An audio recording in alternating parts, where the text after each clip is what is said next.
কতগুলো নাম আছে আল্লাহ তাআলার যেগুলোর তর্জমা পৃথিবীর কোনো ভাষা দিয়ে হয় না। এই জন্য কাইয়ুমের কোনো তর্জমা বাংলা ভাষায় হয় না, উর্দু ভাষায় হয় না, এটা কোনো তর্জমাই হয় না। হ্যাঁ, আরবি ভাষা একটা বাক্যে কিছুটা বোঝানো যায়।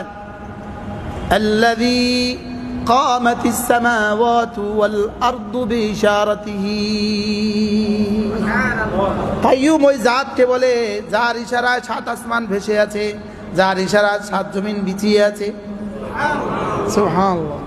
কাইয়ুম ওই সত্তাকে বলে যিনি পাহাড়গুলোকে এত মজবুত করে বানিয়েছেন। সুবহানাল্লাহ।